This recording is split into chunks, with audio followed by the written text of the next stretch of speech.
ఇది నా వాక్య భాగముగా పరమగీతముల గ్రంథము 1వ అధ్యాయము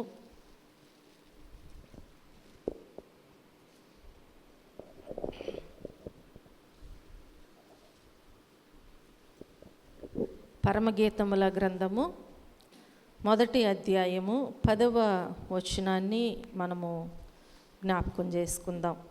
ఆభరణముల చేత నీ చెక్కిళ్ళును హారముల చేత నీ కంఠమును శోభిల్లుచున్నవి.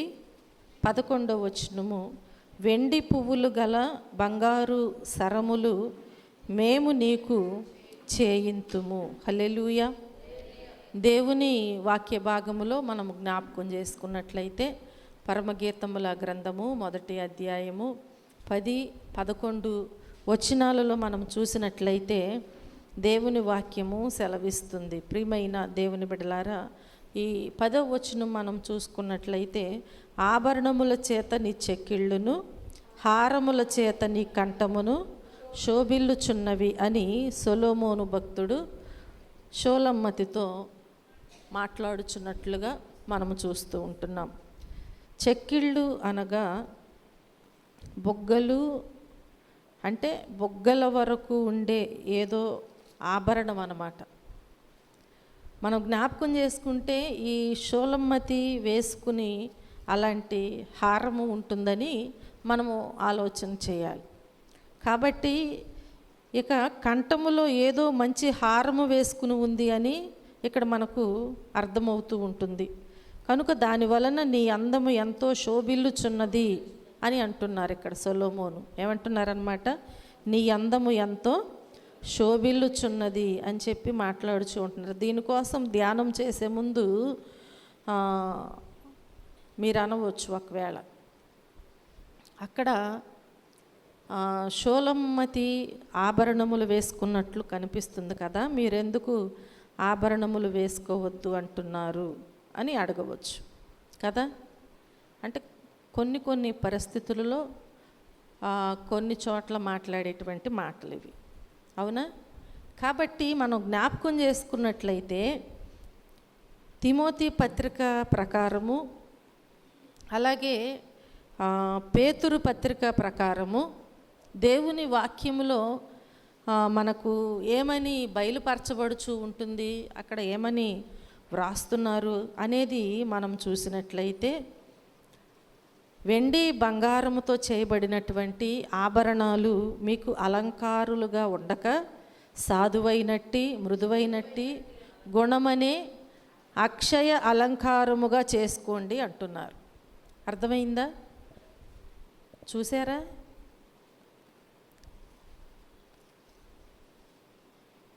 మీకు వచ్చినంతో చెప్తేనే తెలుస్తుంది కదా. పేతురు రాసినటువంటి మొదటి పత్రిక 3వ అధ్యాయము 4వ వచనంలో మనకి కనిపిస్తూ ఉంటుందన్నమాట. సాధువైనట్టియు మృదువైనట్టియునైనా గుణమును అక్షయ అలంకారము గల మీ హృదయపు అంతరంగ స్వభావము మీకు అలంకారముగా ఉండవలెను. అది దేవుని దృష్టికి మిగుల విలువగలది. ఎందుకని అంటే అక్కడ దానిపైన ఏమని ఉందంటే, జడలల్లుకొనుటయు బంగారు నగలు పెట్టుకొనుటయు వస్త్రములు ధరించుకొనుటయు నన్ను వెలుపటి అలంకారము మీకు అలంకారముగా ఉండక అని తెలియచేస్తుంది. కాబట్టి దేవుని వాక్యాలలో మనకు బయలుపరిచేది ఏంటి అనేది మనం చూసినట్లయితే ఈ ఆభరణముల వైపు చూడకుండా మనం ఏం చేయాలంట, అక్షయ అలంకారాలు అయిన ఈ మంచి గుణములు దేవుని వరములు ఫలములతో అలంకరించుకోవడమే. హల్లెలూయా.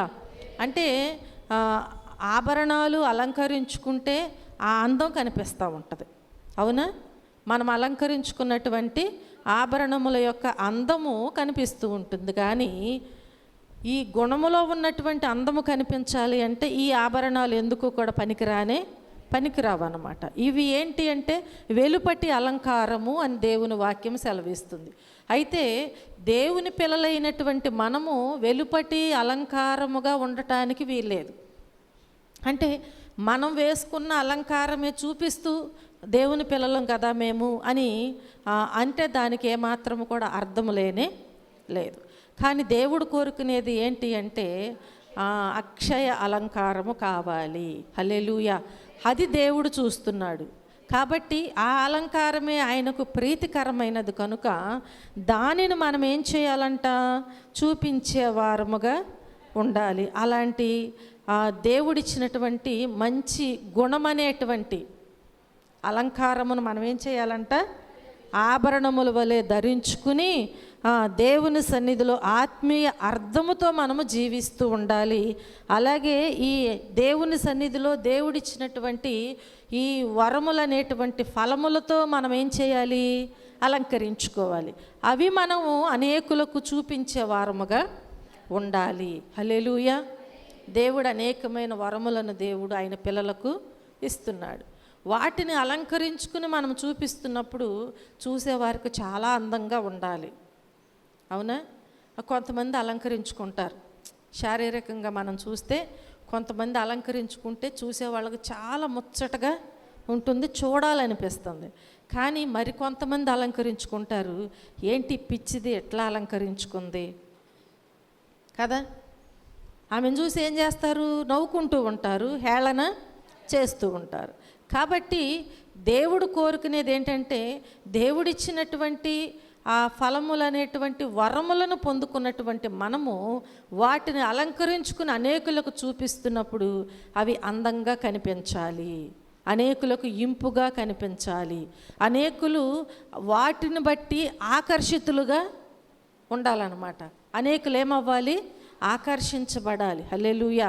అలాంటి అలంకారము కావాలి అని చెప్పి దేవుడు కోరుకుంటూ ఉంటున్నారు. కనుక ప్రియమైన దేవుని బిడ్డలారా, మనము జ్ఞాపకం చేసుకున్నట్లయితే మంచి గుణములు, దేవుని వరములు అనేటువంటి ఫలములతో అలంకరించుకోవడమే మనకు కావాలి, ఉండాలి తప్ప వెండి బంగారు ఆభరణముల మీద ఒకవేళ మనకు ఉన్నా కానీ దేవుని వాక్యములు ఏమంటుందంటే తగుమాత్రపు అలంకరణ అని ఉంది.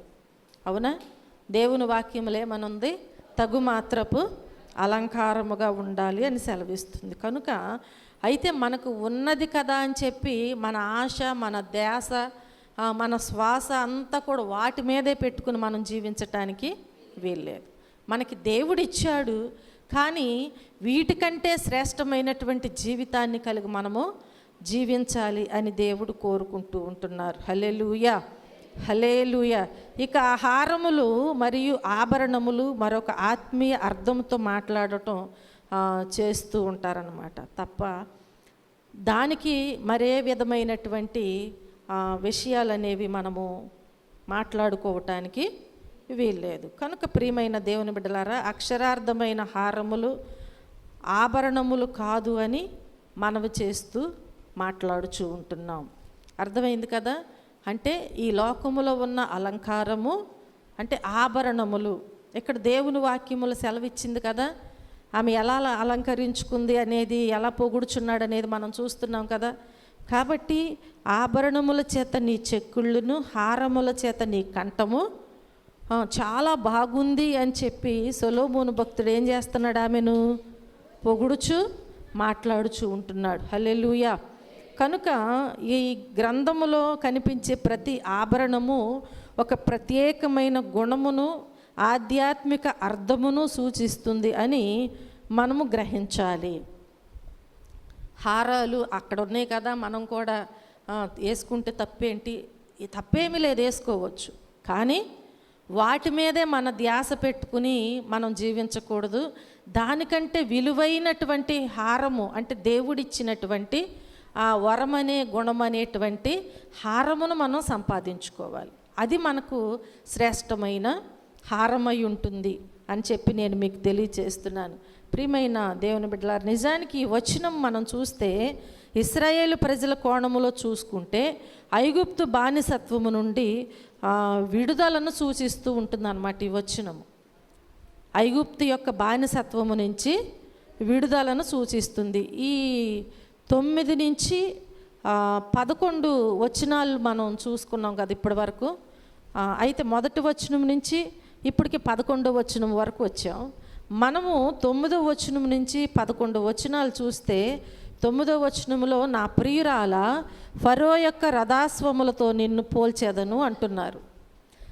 10లో చూస్తే ఆభరణముల చేత నీ చెక్కిళ్ళును హారముల చేత నీ కంఠమును శోభిల్లుచున్నవి అని తెలియచేస్తున్నారు. 11లో చూస్తే వెండి పువ్వులు గల బంగారు సరములు మేము నీకు చేయింతుము. ఈ మాటలు ప్రియుడైన సొలొమోను ప్రియురాలు షోలమ్మతితో పలికినటువంటి మాటలు.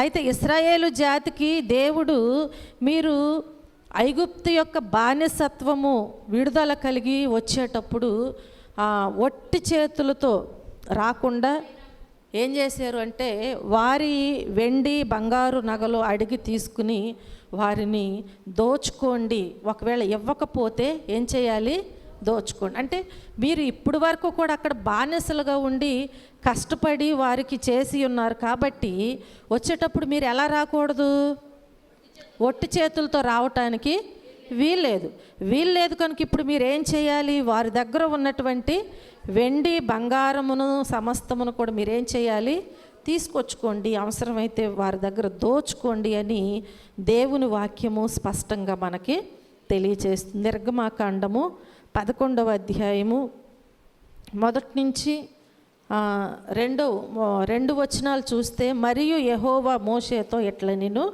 ఫరో మీదికిని ఐగుప్తు మీదికిని ఇంకొక తెగులును రప్పించేదను, అటు తరువాత అతడు ఇక్కడ నుండి మిమ్మును పోనిచ్చును, అతడు మిమ్మును పోనిచ్చినప్పుడు ఇక్కడ నుండి మిమ్మును బొత్తిగా వెళ్ళగొట్టును. కాబట్టి తన చెలికాని యొద్ద ప్రతి పురుషుడును తన చెలికత్తి యొద్ద ప్రతి స్త్రీయు వెండి నగలను బంగారు నగలను అడిగి తీసుకొనుడని ప్రజలతో చెప్పుము. దేవుడు మోషేతో మాట్లాడుచున్నాడు. మిమ్మల్ని పంపించేయటానికి ఆయన ఇష్టపడి ఏం చేస్తాడు, ఇప్పుడు ఇక్కడ నుండి మిమ్మల్ని బొత్తిగా వెళ్ళగొట్టేస్తాడు.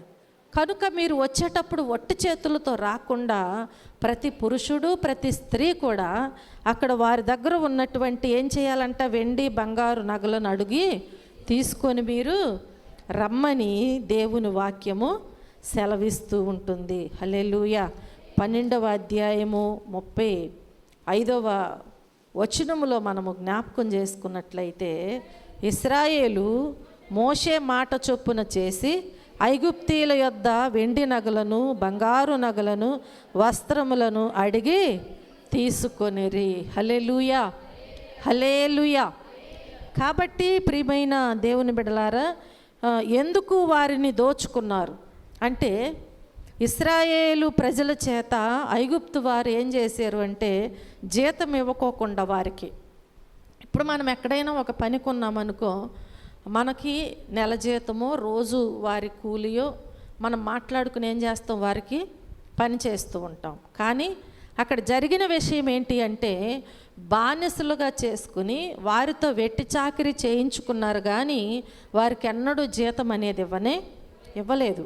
కాబట్టి ఇప్పుడు దేవుడు ఏం చేశారు అంటే, ఆ జీతము దేవుడే ఇప్పుడు వారికి ఇవ్వటానికి ఆ ఆభరణముల చేత వారిని ఏం చేశాడనమాట, మీరు ఆ ఆభరణములను అడిగి తీసుకుని వారిని దోచుకోమని దేవుడు వారికి ఆజ్ఞ ఇచ్చినట్లుగా మనము చూస్తూ ఉంటున్నాం. హల్లెలూయా.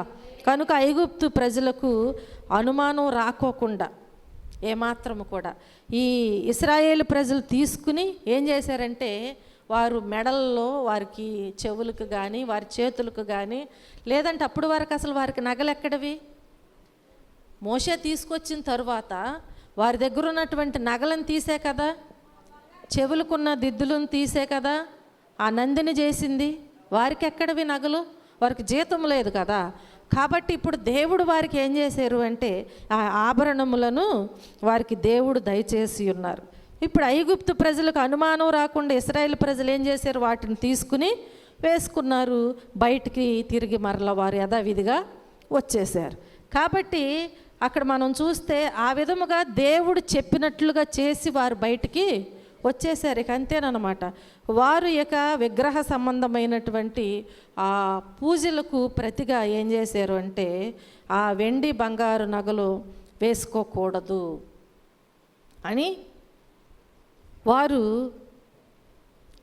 ఇలా అడిగి తీసుకుని వేసుకున్నటువంటి సందర్భమే ఆ ఆభరణముల చేత వారు నింపబడినట్లుగా మనం చూస్తున్నాం. అంటే ఇప్పటికీ ఉంటాయి బంగారు నగల మీద అక్కడ ఉన్నటువంటి బొమ్మలు అనేవి, వారి వారి యొక్క దేవుళ్ళ యొక్క బొమ్మలు అనేవి ఇప్పటికీ కూడా వేసుకుంటూ ఉంటారు.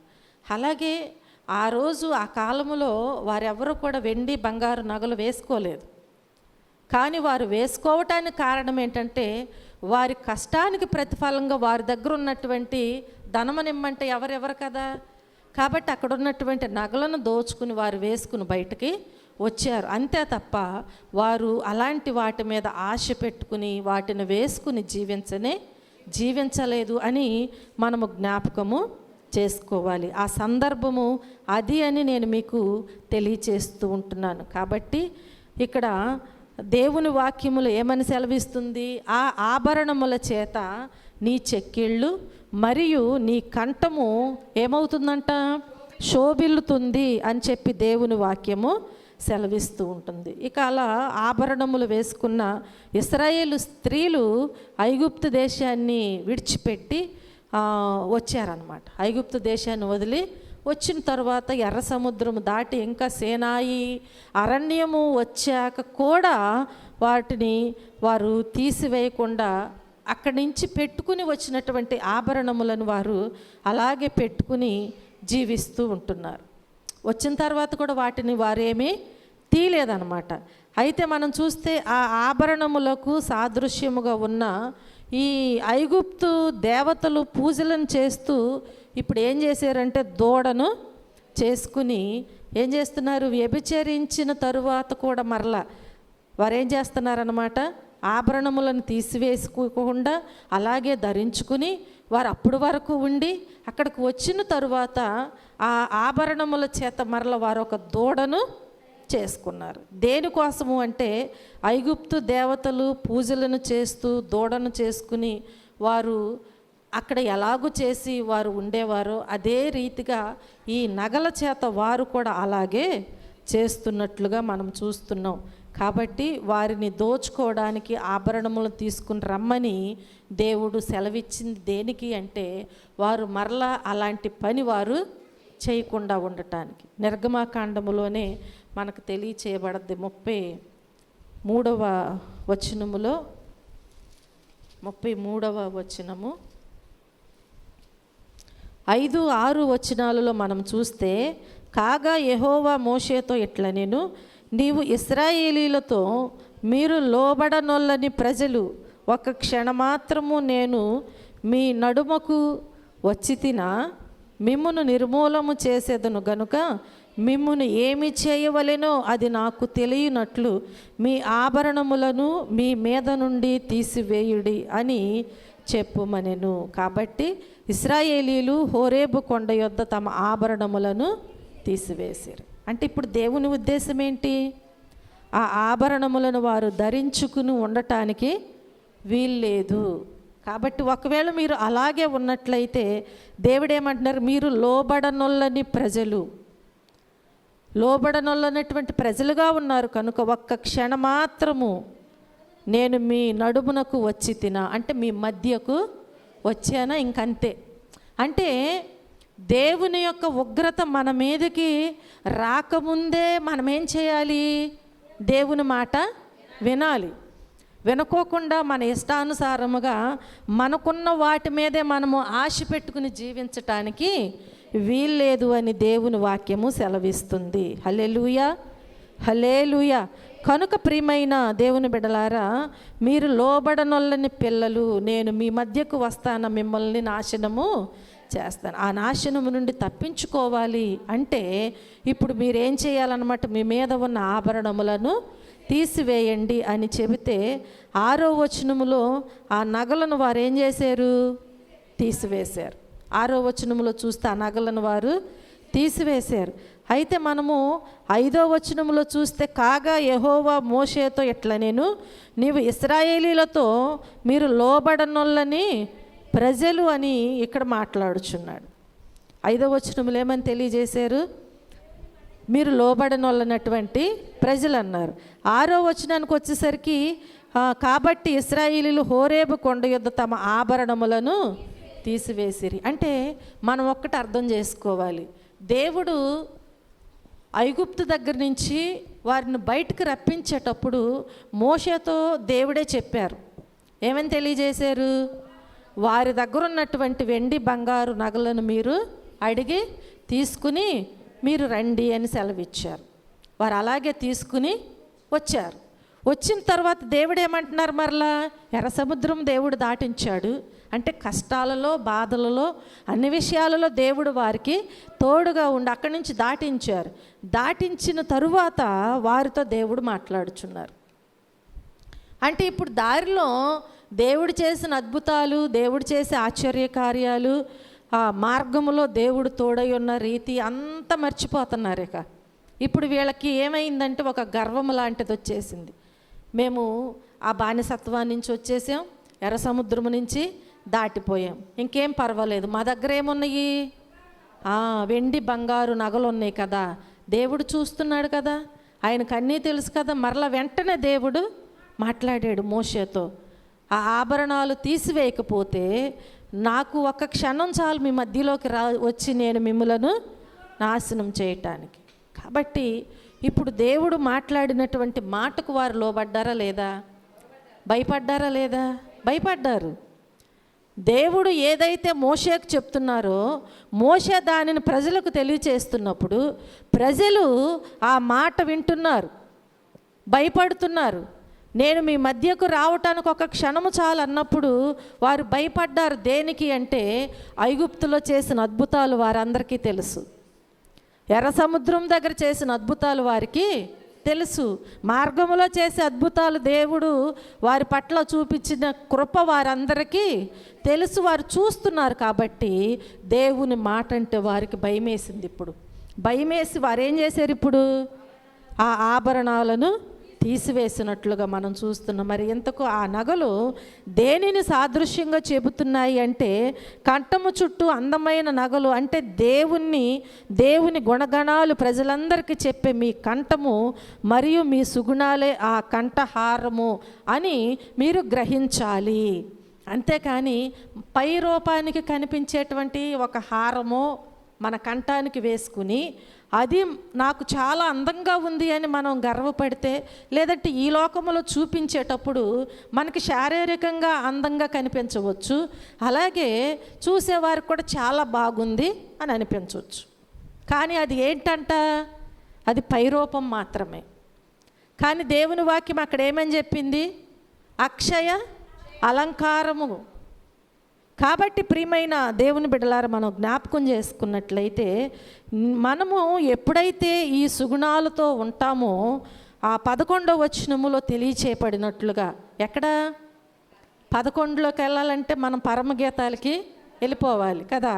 11వ వచనములో తెలియజేయబడినట్లుగా వెండి పువ్వులు ఉండే బంగారు సరములు మేము నీకు చేయిస్తాము. అంటే బంగారు సరములు అనగా బంగారు చైను. అర్థమైందా? అక్కడ కంఠమునకు హారము, ఇక్కడ బంగారు సరములు అంటే బంగారు చైను అని అర్థం. అంటే బంగారు హారములు, వాటి మీద వెండి పువ్వులు వచ్చే విధంగా చేసేవారంట. అది పూర్వకాలములో ఆ హారం మీద ఏం చేసేవారు అన్నమాట? బంగారు హారం మీద వెండి పువ్వులు వచ్చేటట్లుగా దానిని చేసేవారు. అంటే ఒక రకమైన బంగారు హారాలు మనకంటే ముందు తరాలలో మన పితరుల కాలంలో వాటికి కొన్ని పేర్లు ఉండేవి. అవి ఇప్పుడున్న పెద్దోళ్ళు కూడా చెప్తారు చాలామంది. దాటికి కాసుల పేర్లు, సన్నడ్డుగులు, చాలా పేర్లు ఉంటాయి. అవి ఇప్పుడు వచ్చే పేర్లు వేరు, అప్పుడుండే పేర్లు వేరు అన్నమాట. కాబట్టి మనం జ్ఞాపకం చేసుకున్నట్లయితే ఈ కాసుల పేర్లు అంటే బంగారు యొక్క పూసల దండలు కావచ్చు అన్నమాట. ఇప్పుడు ఏంటంటే కొత్త పేర్లు వచ్చేస్తున్నాయి. కాబట్టి మనం జ్ఞాపకం చేసుకున్నట్లయితే ఇవన్నీ కూడా ఈ సొలొమోను గారు అలాగే అతని పరివారము ఎప్పుడైతే నీవు ఎలాంటి సుగుణాలతో ఉంటావు అవన్నీ నీకు వేస్తాము అని అంటున్నట్లుగా మనం చూస్తూ ఉంటున్నాం. అంటే నీవు ఎలాంటి దేవుణ్ణి స్తుతిస్తూ దేవుని గుణగణాలు, ఆ దేవుని యొక్క గుణగణాలను ప్రాచుర్యము ఆ చేసే నీ గుణమునకు మెచ్చి దేవుడు ఏం చేస్తాడంటే నిన్ను ఆశీర్వదిస్తాడు. హల్లెలూయా.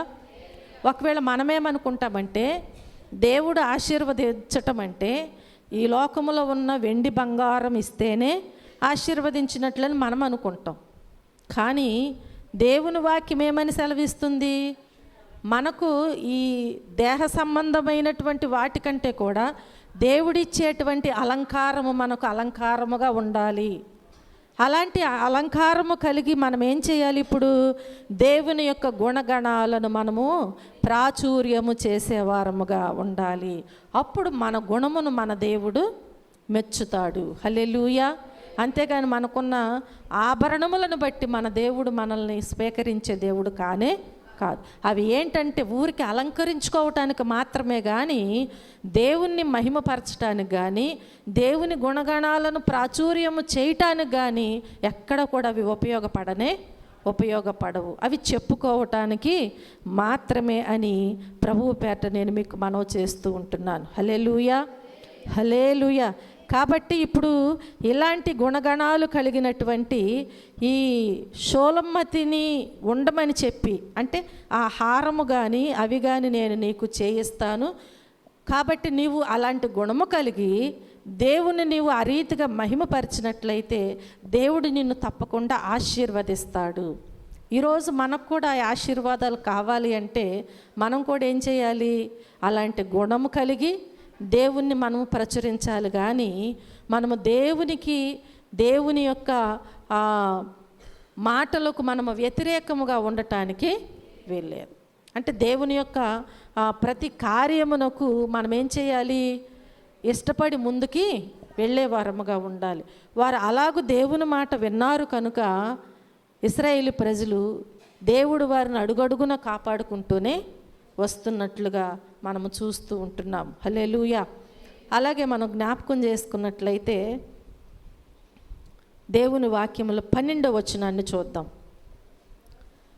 12వ వచనములో మనం చూస్తే, రాజు విందుకు కూర్చుండి ఉండగా నా పరిమళ తైలపు సువాసన వ్యాపించెను. హల్లెలూయా. ఏం చేశాడంట? రాజు విందుకు కూర్చున్నాడంట.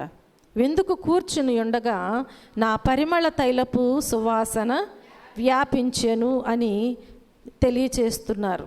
పరిమళ తైలపు సువాసన వ్యాపించునని ఇందాక చూస్తేనేమో హారముల గురించి షోలమ్మతి విషయంలో సొలొమోను మాట్లాడాడు. ఇక్కడ చూస్తే షోలమ్మతి మాట్లాడుతుంది. దేనిని గురించి అంటే సువాసన గురించి. దేనిని గురించి? పరిమళ తైలపు సువాసన గురించి షోలమ్మతి అంటుందన్నమాట. రాజు విందులో కూర్చున్నప్పుడు ప్రియురాలి పరిమళ సువాసన అక్కడ వ్యాపించనని చెప్పబడుతుంది. రాజు విందుకు ఎప్పుడు కూర్చుంటాడు? రాజు విందుకు ఎప్పుడు కూర్చుంటాడు కదా? రాజు అంటే ఏ రాజు అండి? చూడండి, ప్రకటన గ్రంథము 3వ అధ్యాయము 20వ వచనములో మనం జ్ఞాపకం చేసుకుంటే, ఇదిగో నేను తలుపు నొద్ద నిలుచుండి తట్టుచున్నాను, ఎవడైనను నా స్వరము విని తలుపు తీసిన ఎడల నేను అతని యొద్దకు వచ్చి అతనితో నేనును నాతో కూడా అతడును భోజనము చేయును. హల్లెలూయా, హల్లెలూయా. చూడండి ప్రియమైన దేవుని బిడ్డలారా, మనం జ్ఞాపకం చేసుకున్నట్లయితే దేవుడు మాట్లాడుచున్నాడు కదా. రాజు విందులో కూర్చున్నప్పుడు ప్రియురాలి పరిమళ సువాసన అక్కడ వ్యాపించినని చెప్పబడింది. రాజు విందుకు ఎప్పుడు కూర్చుంటాడు అని దేవుని వాక్యము ఏమైనా సెలవిస్తుంది అంటే, దేవుడంట మన ప్రభువైన యేసుక్రీస్తు రాజు వచ్చి ఏం చేస్తాడంట? తలుపు తట్టుతూ ఉంటాడంట. ఒకవేళ తలుపు తట్టడం అంటే మనం ఇంట్లో పండుకున్నప్పుడు తలుపులు వేసుకుని వచ్చి తలుపు తట్టడం కాదు. అది ఆ తలుపు అంటే ఒకవేళ మధ్యరాత్రి కొట్టారనుకోండి, దొంగలో కొడుతున్నారేమని అనుకోవాలి. అవునా? దేవుడు ఏ తలుపు కొడతాడు? హృదయం అనే తలుపుని తట్టుచున్నాడు. అంటే మన హృదయాన్ని తట్టుచున్నాడు. ఇంకా నీవు ఎన్నాళ్ళు అలాగూ నీ తలుపులు వేసుకుని ఉంటావు? నీ హృదయము నీది కాదు అని నేను సెలవిచ్చాను కదా, ఇది దేవునిదని సెలవిచ్చాను కదా.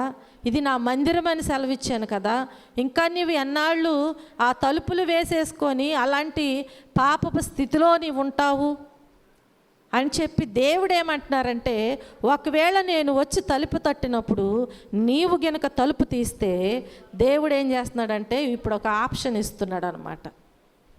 తలుపు తీయకపోతేనేమో తిరిగి వెళ్ళిపోతాడు, ఒకవేళ తలుపు తీస్తే నీతో కూర్చుండి ఆయన ఇప్పుడు ఏం చేస్తాడు, భోజనము చేస్తాడంట. హల్లెలూయా, హల్లెలూయా. కాబట్టి ఇప్పుడు నీవు తలుపు తీయాలి అంటే తలుపు తట్టుచున్నప్పుడు వినాలి, రెండవది ఆయన స్వరము నీవు గుర్తుపట్టాలి. అవునా? ఇప్పుడు ఒక బైక్ వస్తుందనుకో, చాలా బైకులు వెళ్తాయి, కానీ మన బైక్ ఇంటికి వస్తుందంటే మనకు గుర్తా కాదా? గుర్తే. కాబట్టి దేవుని స్వరాన్ని నువ్వు గుర్తుపట్టాలి. దేవుని స్వరాన్ని నువ్వేం చేయాలన్నమాట, అప్పుడు ఆ స్వరము విన్నప్పుడు నీవు గుర్తుపడితే నువ్వు తలుపు తీస్తావు. అవునా? దేవుడు అంటున్నారు కదా, ఎవడైనా నువ్వు నా స్వరము విని తలుపు తీసిన ఎడల నేను అతని యొద్దకు వస్తాను అంటున్నాడు. అలాగే అతనితో నేనును, నాతో కూడా అతడు భోజనము.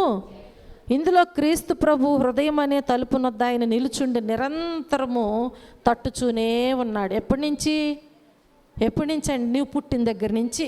ఒక మాటలో చెప్పాలంటే మనము ఒక్కొక్కరికి ఒక్కొక్క వయసు కాబట్టి పుట్టిన దగ్గర నుంచి కూడా దేవుడు ఏం చేస్తున్నాడండి, తట్టుచూనే ఉన్నాడు. కాబట్టి నల్లగా అపరిశుద్ధులుగా ఉన్నప్పటికీ వారిలో కొందరు ఆ స్వరమును విని తలుపు తెరిచి వారి హృదయంలోనికి యేసు ప్రభువును ఒకవేళ ఆహ్వానించటము జరిగింది. ఇలా ఆహ్వానించిన వారు ప్రభు మందతో కలిసి జీవించి చివరికి ఏం చేస్తారు, పరలోక రాజ్యమునకు యోగ్యులైనప్పుడు వారు రాజాది రాజైన మన ప్రభువు ఇచ్చేటువంటి విందుకు ఇప్పుడు యోగ్యులవుతారు. హల్లెలూయా. అందుకని ఒక వాక్యములు ఏమనుంది, అసలు వీడిని ఎవరు పిలిచారు ఈ విందుకి? వీడిని ఏం లేవంటాడికి, వస్త్రాలు లేవు. కాబట్టి వీడిని అసలు ఎవరు లోపలికి రానిచ్చారు? వీడి కాళ్ళు చేతులు కట్టి ఏం చేయాలంటే వెలుపటి చీకటిలో. కాబట్టి ప్రియమైన దేవుని బిడ్డలారా, మనం జ్ఞాపకం చేసుకున్నట్లయితే ఒకవేళ మన జీవితము ఎంత అసహ్యముగా ఉన్నా, మన జీవితం అంటే దేవునికి మన హృదయం అనే తలుపు తెరవక ముందు అది ఎంత భయంకరంగా ఉన్నప్పటికీ కూడా నీ హృదయం అనే తలుపు ఆయన స్వరము విని తీసినట్లయితే ఆ హృదయంలోనికి ప్రభువు రావటానికి సిద్ధముగా ఉన్నారు. మనమైతే వెళ్తామా? అక్కడ బాగోలేదు, రోతగా ఉంది అంటే అక్కడికి వెళ్ళి నిలబడగలుగుతామా? మాట్లాడగలుగుతామా? అక్కడికి వెళ్ళి కూర్చోగలుగుతామా? లేదు. కానీ ప్రభువు కోరుకుంటున్నాడు, నీ స్థితి ఏమైనా సరే నా స్వరము విని నువ్వు తలుపు తీస్తే చాలు, నేను నీతో ఉంటాను. నేను నీతో ఉండటమే కాదు, మరలా మీతో కలిసి నేను భోజనం చేయటానికి ఇష్టపడుతున్నాను. హల్లెలూయా. ఎక్కడ ఇప్పుడు ఆ భోజనం చేసేది అర్థమైందా? ఎక్కడ? నువ్వు ఎప్పుడైతే పరలోక రాజ్యానికి యోగ్యుడు అవుతావో అప్పుడు నీకు అక్కడ ఆ విందులో ఏముంటుందన్నమాట, పాలు పంపులు ఉంటుంది. హల్లెలూయా. ఆ యోగ్యులైన వారు ప్రభువుతో కూడా అక్కడ ఇచ్చే విందుకి వారు యోగ్యులవుతారు. అక్కడ ఆయనతో కూడా భుజించేటువంటి అవకాశము దొరుకుతుందని చెప్పి దేవుడు మనకు తెలియజేస్తున్నారు. హల్లెలూయా. మొదటి నుండి పరిశుద్ధముగా ఉండి, ఒకవేళ మొదటి నుంచి కూడా పరిశుద్ధముగా ఉండి పరలోక రాజ్యములో స్థానం పొందిన వారి వలె పాపము నుండి మరల్చుకొని మారు మనసు ద్వారాగా వచ్చిన వారికి ఇద్దరికి సమానమైనటువంటి అవకాశం ఇస్తానని చెప్పి ప్రభు సెలవిస్తున్నాడు. ఒకవేళ నువ్వు పుట్టిన దగ్గర నుంచి పరిశుద్ధంగా జీవించవచ్చు. ఒకవేళ ఇప్పుడు దేవుడు తలుపు తట్టినప్పుడు ఆయన స్వరము విని ఇప్పుడు తీసినప్పుడు నీవు ఇప్పటి వరకు పరిశుద్ధంగా లేకపోవచ్చు.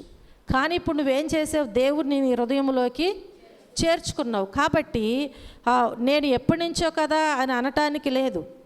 దేవుడు కోరుకునేది ఏంటంటే నువ్వు ఎప్పుడైనా రా, కానీ నీవు దేవుని స్వరమును విని తలుపు తీసినప్పుడు ఆయనను నీ హృదయంలోనికి చేర్చుకో. అప్పుడు ఆయనే బాగు చేస్తాడు అదంతా కూడా. అపవిత్రతను తీసివేసి పరిశుద్ధతను దేవుడే ఇస్తారు. కాబట్టి వారికి వీరికి కూడా దేవుడు ఏం చేస్తారు, ఒకేసారి విందును అనుగ్రహిస్తారు. హల్లెలూయా, హల్లెలూయా.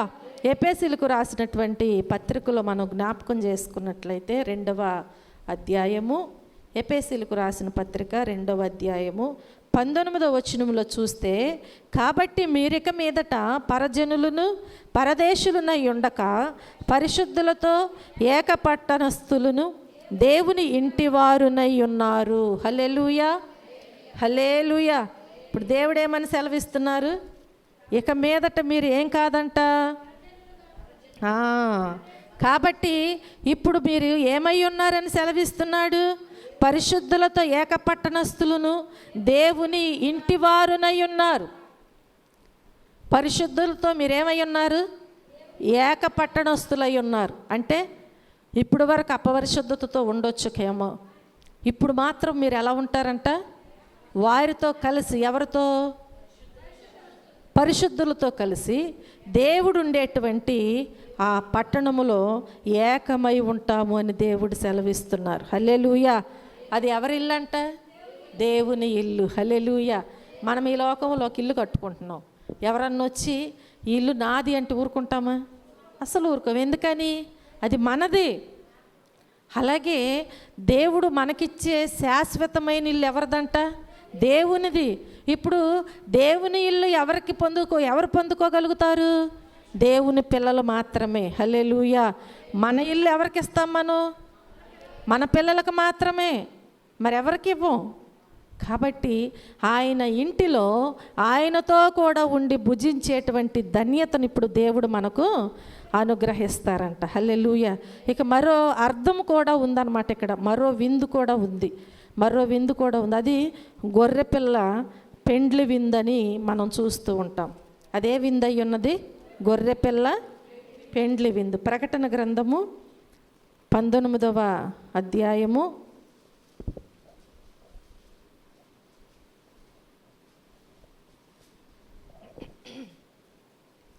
9వ వచనంలో చూస్తే, ప్రకటన గ్రంథము 19వ అధ్యాయము 9వ వచనంలో చూస్తే, మరియు అతడు నాతో ఎలాగూ చెప్పెను, గొర్రెపిల్ల పెండ్లి విందుకు పిలువబడిన వారు ధన్యులని వ్రాయుము, మరియు ఈ మాటలు దేవుని యథార్థమైన మాటలని నాతో చెప్పెను. హల్లెలూయా. ఇక్కడికి అర్థమవుతుంది కదా, ఇందులో పాలు పంపులు పొందినటువంటి వారు ఎవరనేది ధన్యులని తెలియచేయబడుతుంది. దీనిలో, ఈ విందులో, ఇది ఏ విందండి? గొర్రెపిల్ల పెండ్లి విందు. హల్లెలూయా. ఈ గొర్రెపిల్ల పెండ్లి విందులో ఎవరైతే పాలు పంపులు పొందుతారో వారు ధన్యులు. హల్లెలూయా. ధన్యులనియు పరిశుద్ధులనియు జయ జీవితము జీవించినటువంటి విశ్వాస సమూహమని మనకు తెలుస్తూ ఉంటుంది. ఒకవేళ ఈ లోకంలో ఎన్నో కష్టాలు, బాధలు, సమస్యలు, దేవునితో కలిసి మనం జీవించేటప్పుడు ఎన్నెన్నో మనకు రావచ్చు. కానీ వాటన్నిటినీ జయించి దేవునితో కలిసి ఉండేటువంటి ధన్యత ఒకరోజు మనకి ఉంటుంది. అదే జయ జీవితము. హల్లెలూయా. కాబట్టి అలాంటి జయ జీవితము ఎవరిస్తారంటే ఇప్పుడు మనకి దేవుడు తప్పకుండా మనకు అనుగ్రహిస్తారు. అలాంటి జయ జీవితము జీవించిన విశ్వాస సమూహం అని చెప్పి మనకు అర్థమవుతూ ఉంటుంది. అయితే ఈ గొర్రెపిల్ల పెండ్లి విందులో ముఖ్యమైన వ్యక్తి గొర్రెపిల్ల అయినటువంటి యోధా గోత్రపు సింహము అనబడేటువంటి రాజులకు రాజు, ప్రభువులకు ప్రభు అనబడే యేసుక్రీస్తు ప్రభుల వారు. హల్లెలూయా, హల్లెలూయా. కనుక మరి ఈ విందులో పాలు పంపులు పొందే యోగ్యత అసలు నాకుందా అని చెప్పి ఏం చేయాలి? మనం పరిశీలన చేసుకోవాలి. కానీ సంకలు కొట్టుకుంటే కుదరదు. అవునా? పరిశీలన చేసుకోవాలి. ఇలాంటి గొప్ప విందులో ఊరికే ఈ లోకంలో కొంతకాలము పరిపాలన చేసే వారితో ఒకవేళ కలిసి నిలబడి ఫోటో దిగితేనే ఆ ఫోటోను ఓకే పెట్టేసుకుంటారు ఫేస్బుక్లో అక్కడ ఇక్కడ. అవునా? స్టేటస్లని అటని ఇటని పెట్టుకుంటూ ఉంటారు. అది చాలా గొప్పగా ఫీల్ అవుతూ ఉంటారు. వారితో కలిసి ఫోటో దిగిన, వారితో కలిసి నడిచిన, మాట్లాడిన, ఎక్కడికన్నా వెళ్ళినా, ఏదన్నా చేసినా చాలా ఫీల్ అవుతూ ఉంటారు. కానీ ఈ సృష్టికే అధిపతి అయినటువంటి దేవుడు ఈయన. అవునా? వాళ్ళకైతే కొన్ని సంవత్సరాలు పరిమితి ఉంటుంది, కానీ శాశ్వత కాలము ఉండేటువంటి దేవుడు మన దేవుడు. హల్లెలూయా. ఆ దేవునితో ఉండి ఆ గొర్రెపిల్ల పెండ్లి విందులో మనము ఉండి ఆ భోజనము భుజించాలి అంటే యోగ్యత ఉండాలి. ఆ యోగ్యత లేకుండా వెళ్ళిపోయి నేను కూడా తింటాను, నాకు ఆకలేస్తుంది అంటే ఎవరు పెట్టరు. అసలు లోపలికి నిన్ను ఎవరు రానిచ్చారు అంటున్నారు కదా వాక్యంలో. వీడిని లోపలికి ఎవరు రానిచ్చారు? కాబట్టి ఇప్పుడు మనం ఏం చేయాలి? అలాంటి యోగ్యత ఉందా లేదా, ఆ విధమైనటువంటి విశ్వాస జీవితము నాకుందా లేదా అని చెప్పి మనం ఎప్పుడు కూడా ప్రతిదినము ప్రతిరోజు కూడా ఏం చేయాలన్నమాట, పరిశీలన చేసుకోవాలి. అయితే ఈ విందుకు వచ్చిన వారి నుండి వచ్చేటువంటి పరిమళ తైలపు సువాసన, అవునా? రాజు కూర్చున్నప్పుడు పరిమళ తైలపు సువాసన వచ్చింది. దేని కూర్చున్నప్పుడు? విందుకి కూర్చున్నప్పుడు. కాబట్టి ఇక్కడ ఈ పరిమళ తైలపు సువాసన అక్కడ అంతా వ్యాపించినట్లుగా చెప్పబడింది, అంతా కూడా వ్యాపించినట్లుగా చెప్పబడింది. 3వ భాగములో పోయబడినటువంటి పరిమళ తైలము క్రీస్తు ప్రభువుగా మనం తెలుసుకున్నాం. అయితే ఈ పోయబడిన పరిమళ తైలము సువాసన వెదజల్లును కదా.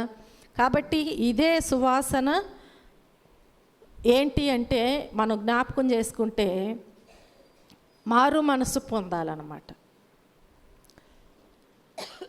పరిమళ సువాసన వెదజల్లాలి అంటే మారు మనసు పొంది వచ్చినటువంటి వారిలో నుండి కూడా ఈ సువాసన వ్యాపించటం అనేది ఆశ్చర్యముగా ఉంటుంది.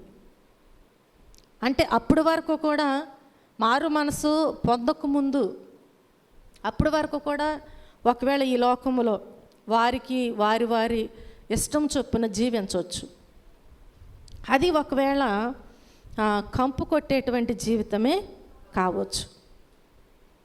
అప్పటి వరకు నోరు తెరిస్తే కంపు కొట్టవచ్చు. అంటే మన మాటలను బట్టి, మన క్రియలను బట్టి, అలాగే మన ప్రవర్తనను బట్టి ఇంకా చాలా విషయాలు ఉంటాయి.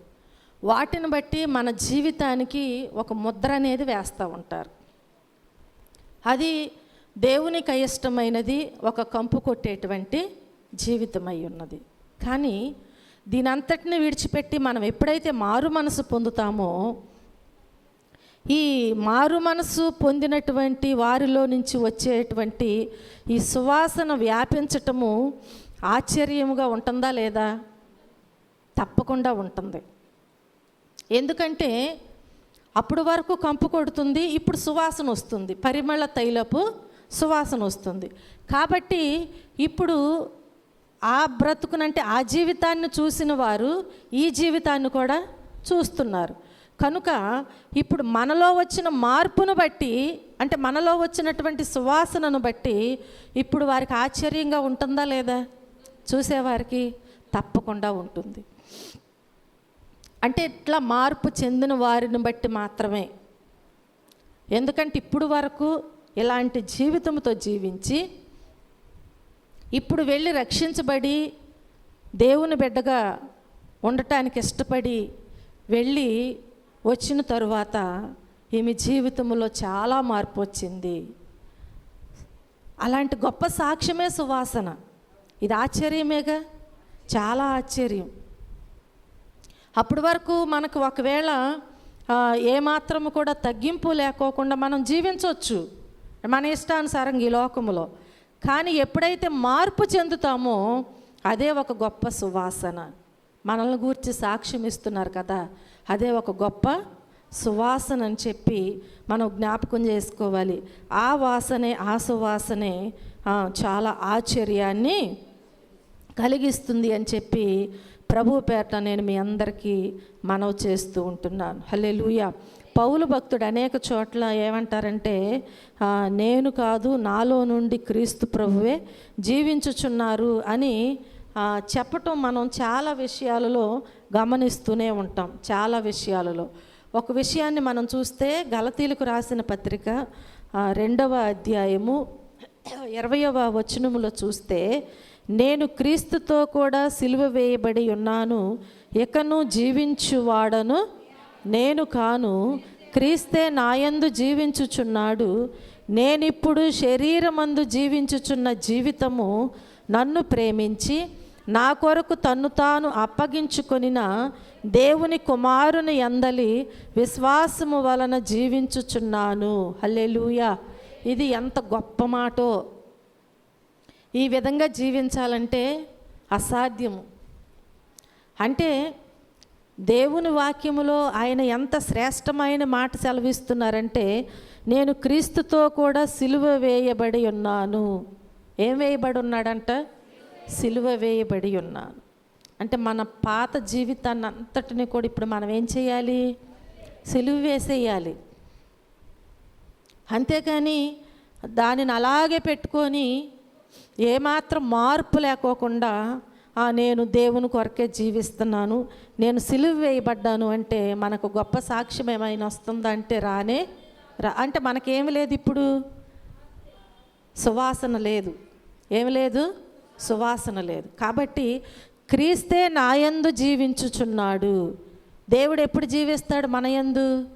ఎప్పుడైతే ఆయన తలుపు తట్టుచున్నప్పుడు మనం తలుపు తీస్తామో, ఆయన స్వరము విని ఆయనను గుర్తుపట్టి చేర్చుకుంటామో, ఎప్పుడైతే మన హృదయంలోనికి దేవుణ్ణి ఆహ్వానిస్తామో, అప్పుడు ఆయన ఆ హృదయంలోకి వచ్చి, ఆ జీవితంలోకి వచ్చి దానిని పరిశుద్ధపరిచి పవిత్రపరిచి, అప్పుడు దేవుడు ఏం చేస్తాడంట?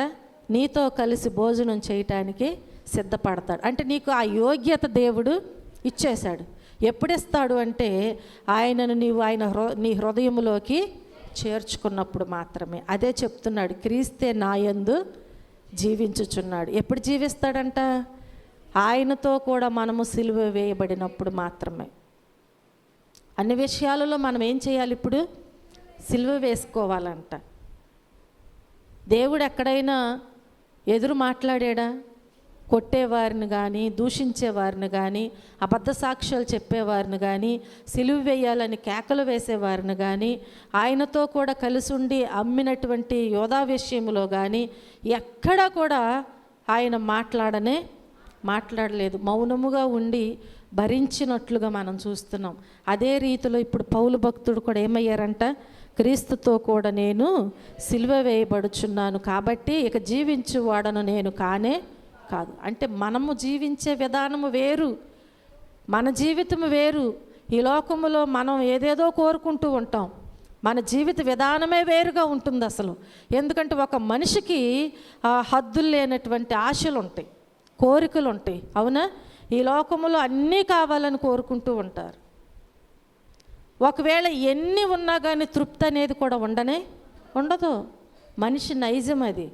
కాబట్టి ఇప్పుడు జీవించువాడను నేను కాను, క్రీస్తే మనలో జీవించాలి అంటే దేవుడు ఈ లోకములో ఏమంటున్నారంటే, నక్కలకు బొరియలున్నాయి, ఆకాశ పక్షులకు గూళ్ళున్నాయి, మనుష్య కుమారుడికి తలవాల్చుకొనటానికి కూడా స్థలము.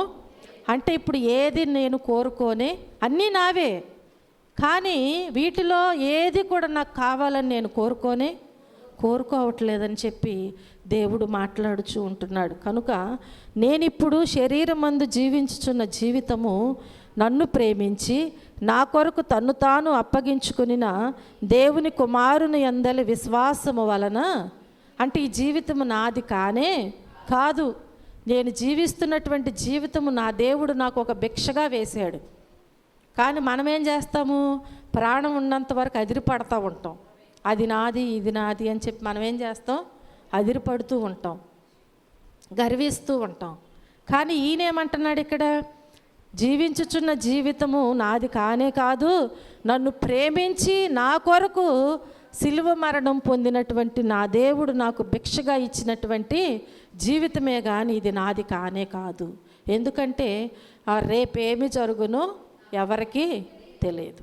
కాబట్టి దేవుడు మనకిచ్చినటువంటి జీవితంతో దేవుని నామాన్ని స్తుతించే వారముగా మనం ఉండాలి, కానీ ఆయన నామమును గణపరిచే వారముగా ఉండాలి, కానీ పరిమళ సువాసనగా జీవించే వారముగా ఉండాలి, కానీ ఆయన నామమునకు అవమానకరముగా మనం ఉండటానికి వీల్లేదు.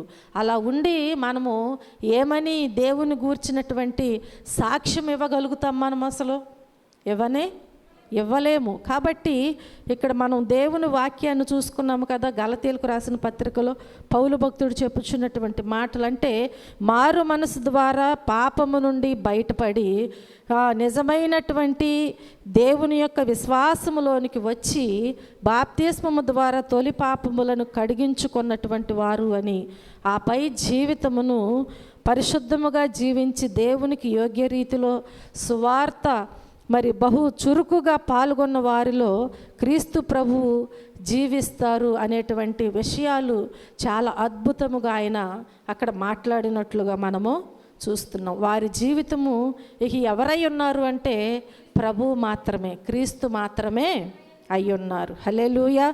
అలాంటి వారి ఆత్మ శరీరము నుండి కంపు వాసన రానే రాదిక. వస్తుందా? ఏ విషయంలో రాదిక. అలాంటి నిర్ణయం తీసుకుని ఆ రీతిగా జీవిస్తున్నటువంటి వారి విషయంలో ఇంకెన్నటికీ కూడా ఆ కంపు వాసన రానే రాదు. క్రీస్తు ప్రభు యొక్క పరిమళ తైలపు యొక్క సువాసన వచ్చి అక్కడంతా కూడా ఇప్పుడు ఏమవుతుంది? వ్యాపించబడుచున్నది. కాబట్టి ఇప్పుడు వారేమై ఉన్నారు? ధన్యులై ఉన్నారు. హల్లెలూయా. ఏమై ఉన్నారు? వారు ధన్యులై ఉన్నారని మనము జ్ఞాపకం చేసుకోవాలి. ఈరోజు నీవు నిజంగా అలాంటి పరిమళ తైలపు సువాసన నువ్వు ఇవ్వగలిగినట్లయితే నీవు ధన్యుడవు, నీవు ధన్యురాలువు. దేవుని వాక్యం సెలవిస్తుంది. ఇక ఇశ్రాయేలు జాతి కోణంలో మనం జ్ఞాపకం చేసుకుంటే ఐగుప్తు దాస్యము నుండి, ఆ బానిసత్వము నుండి విడుదల పొందిన ఇశ్రాయేలు జాతి మరో 400 సంవత్సరాల తర్వాత దావీదు గారు రాజుగా అయ్యారు. అప్పటి నుంచి ఇశ్రాయేలు జాతికి ఏం మొదలైనవి అంటే విందు దినాలు ప్రారంభమైనవి అన్నమాట. విందు దినాలు. ఎవరు రాజు అయినప్పుడు? దావీదు రాజు అయిన దగ్గర నుంచి అక్కడి నుంచి వారికి ఏమైందనమాట, విందు దినాలు అనేవి ఇశ్రాయేలు జాతి వారికి ప్రారంభమైనవి. అయితే సొలొమోను యొక్క 40 సంవత్సరాల పాలన ఇశ్రాయేలు దేశ చరిత్రలో మనము ఏమనుకోవచ్చు, ఒక స్వర్ణ యుగం అని అనుకోవచ్చు అనమాట. ఆయన పాలన అలా ఉంది, ఒక స్వర్ణ యుగము. స్వర్ణ అంటే బంగారము కదా, అంటే ఒక బంగారపు బాటలో. హల్లెలూయా. అలాగే సొలొమోను వైభవంతో పాటుగా ఈ ఇశ్రాయేలు దేశ వైభవం కూడా అప్పుడు ఏమైందంటే బాగా వ్యాపించింది అనమాట, బాగా వ్యాపించింది. అదే ఇశ్రాయేలు జాతి కోణములో విందు దినములుగా మనము జ్ఞాపకము చేసుకోవచ్చు. మరలా అదే వైభవము ఎప్పుడు అంటే 1000 ఏండ్ల పాలనలో. ఎప్పుడు వస్తుందండి? 1000 ఏండ్ల పాలనలో మరలా ఇశ్రాయేలు జాతికి రాబోతుంది. జ్ఞాపకం చేసుకోవాలి. ఇది సొలొమోను పరిపాలించిన 40 సంవత్సరాల వైభవము కంటే కూడా ఎంతో మిన్నగా ఉండబోతుంది. ఆయనంటేనేమో ఒక మనుషులలో రాజు, కానీ మనము ఉండేటువంటి ఆ విందు దినాలలో, ఆ పరిపాలనలో, 1000 ఏండ్ల పాలనలో మనము కూర్చోబోయే విందు ఎవరితో అంటే మన ప్రభువైన యేసుక్రీస్తుతో. కాబట్టి చాలా మరి మిన్నగా ఉండబోతుంది ఈ విందులో. అంటే 1000 ఏండ్ల పాలనలో క్రీస్తుతో పాటు పాలిస్తున్నటువంటి ఆయనతో విందు భోజనం చేసేవారు కూడా ధన్యులు అని దేవుడు మనతో మాట్లాడుచున్నారు. ఈ లోకములో ఒకవేళ ఎక్కువ సంతానం ఉంటే ధన్యులు అనవచ్చు. వారి పిల్లలు తల్లిదండ్రులు బాగా చూసుకుంటున్నారు అనుకోండి, వీళ్ళు ఎంత ధన్యులో, వారి బిడ్డలు బాగా చూస్తున్నారండి అని చెప్పుకోవచ్చు. లేదంటే చాలా హీనమైన స్థితిలో ఉండి కష్టపడి సంపాదించుకుని పైకి వెళ్ళినటువంటి వారిని కూడా ధన్యులు అనవచ్చు. ఇంకా కొన్ని చాలా విషయాలు ఉంటాయి. చాలా మీరు ధన్యులండి, మంచి పిల్లలను దేవుడిచ్చాడు. ఎట్లా మనం చూస్తే ఈ లోకంలో చాలా ఉంటాయి. కానీ అవి ఎప్పుడు వరకు అంటే ఆ మనిషి ఎప్పుడు వరకు అలాంటి జీవితం కలిగి ఉంటాడో అప్పుడు వరకే. మధ్యలో ఒకవేళ ఏమంటారు, ఆటు పోటు ఉంటుంది అంటారు కదా. ఒక మనిషి ఈ లోకంలో జీవించేటప్పుడు ఓడలు బళ్ళు అవుతాయి, బళ్ళు ఓడలు అవుతాయి అంటారు. కాబట్టి ఎప్పుడు ఏ పరిస్థితి ఎవరికి వస్తుందో ఎవరికి తెలియదు. కాబట్టి ధన్యులు అనేది ఎంతకాలం ఉంటుందో కూడా తెలియదు. కానీ దేవునితో ఉండేటువంటి, ఆ దేవునితో కలిసి ఆ 1000 ఏండ్ల పాలనలో భోజనము చేసేవారు ధన్యులు అని ఉంది. అది ఎవరు తీసివేయటానికి వీల్లేదు. హల్లెలూయా. కాబట్టి దీనికి నీవు ఒకవేళ సిద్ధముగా ఉన్నావా లేదా అని చెప్పి ఇప్పుడు నువ్వేం చేయాలి? ఒకవేళ సిద్ధముగా లేకపోతే, నీ జీవితము ఒకవేళ పరిమళ సువాసనగా లేనట్లయితే నీవు మారు మనసు పొందిన వ్యర్థమే. మారు మనసు పొందేవు, దేవుని బిడ్డనని చెప్పుకుంటున్నావు అంటే నీలో ముందు ఆ వాసన అనేది ఉండాలి. ఏ వాసన? పరిమళ సువాసన అనేది ఉండాలి. అప్పుడే నీవు క్రీస్తు యొక్క సాక్షిగా జీవించటానికి, అంటే ఆయన సాక్ష్యాన్ని ప్రచురం చేయటానికి అర్హుడివి, అర్హురాలివి. అలాగూ కాకుండా నీ ఇష్టానుసారముగా జీవిస్తూ, నేను దేవుని బిడ్డని, నేను రక్షించబడ్డాను, దేవుడు నాతో మాట్లాడాడు, లేదంటే ఇంకా చాలా చెప్పుకుంటూ ఉంటారు. దేవుడు నాకు ఇది తెలియజేశాడు, లేదంటే దేవుడు నాకు అన్నీ ఇచ్చాడు, లేదంటే దేవునితో నేను కలిసి జీవిస్తున్నాను, ఇంకా ఏది చేసినా దేవుడు నాకు వరాలు ఇచ్చాడు, ఇంకెన్నెన్ని చెప్పుకున్నా కానీ అసలు సరైన జీవితం లేకుండా మనం ఎన్ని ఈ లోకంలో చెప్పుకుని జీవించినా అది నిన్ను ఎక్కడికి తీసుకుని వెళ్ళదు అంటే ఆ పెండ్లి విందులో పాలు పంపులు పొందేటువంటి స్థలానికి నిన్ను ఇవేవి తీసుకెళ్ళలేవు. ఎప్పుడైతే నీవు సరి అయిన జీవితం జీవిస్తావో ఆ జీవితమే, ఆ సాక్ష్యమే నిన్ను అక్కడికి చేరుస్తుంది. అదే మనకు కావాలి, అదే గొప్ప భాగ్యమని నీవు ఎంచినట్లయితే నీవు సరి చేసుకుని దేవుని దగ్గర ప్రార్థన చేయి.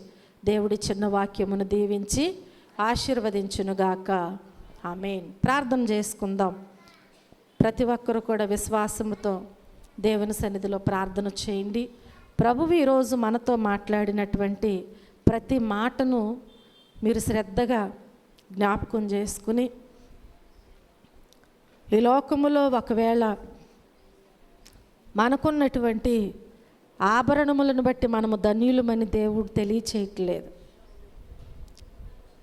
ఆ ఆభరణములు, దేవుడిచ్చేటువంటి ఆభరణములు మనము సంపాదించుకుని ఆ వైభవము కలిగి మనము జీవించినట్లయితే, ఆ గుణము కలిగి మనము జీవించినట్లయితే మనము ధన్యులమని దేవుడు సెలవిస్తున్నాడు.